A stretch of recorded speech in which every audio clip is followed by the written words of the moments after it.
አንዳንድ እህቶቻችን አሉ አረብ ሀገር ሰርተው ቤተሰብ ረድተው ሲመጡ ሂጅ ተመለሽ ይባላሉ። ለምን? አንቺ አትፈልጊ፣ የሚፈልገው ገንዘብሽ ነው።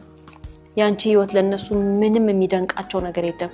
እድሜዋ እንደዚህ ነው፣ እንዲህ ማድረግ አለባት፣ ይበቃታል፣ ወገቧ በስራ ተንቀጥቅጧል፣ አያስቡልሽም። ሂጅና ደግመሽ አምጪ ነው የሚሉሽ። ስለዚህ መጀመሪያ ገንዘብሽን አካውንትሽ ውስጥ ቅርቅር አድርገሽ መደበቅ ያንቺ ፋንታ ነው።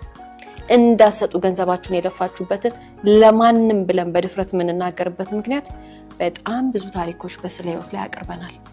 ገንዘባቸውን የሰጡ ሰዎች ተክደው አስቀምጡልን የተባሉትን ሳያስቀምጡ እንኩ የተባሉት አነሰኝ እያሉ ምንም ነገር አንዲት ነገር እንኳን ሳይኖራቸው በስተርጅና መጨረሻ ላይ በመጦሪያ እድሜያቸው የተጣሉ በርካታ ሰዎችን እዚህ ፕሮግራም ላይ አቅርበናል።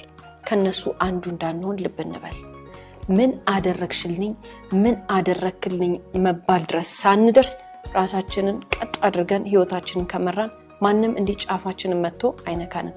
አለበለዚያ ግን ብልጥ አይባሉ፣ ክፉ አይባሉ፣ አሳቢ ናቸው፣ ጎጂ ናቸው፣ ምን እንደሆኑ በማናቃቸው ግን አጠገባችን ባሉ ስጋዎቻችን ባልናቸው ወይ በትዳር አጋር ወይ በፍቅረኛ ወይ በጓደኛ ገንዘባችን የልጅነት የወጣትነት ላባችን ሁሉ እጥብ ተደርጎ ይወሰድና መጨረሻ ላይ በመጦሪያ እድሜያችን መውደቂያችን የከፋ ይሆናል። እዚህ ታሪክ ላይ በርካታ ሰዎች ምን ብለዋል? ለምንድን ነው ቤቱን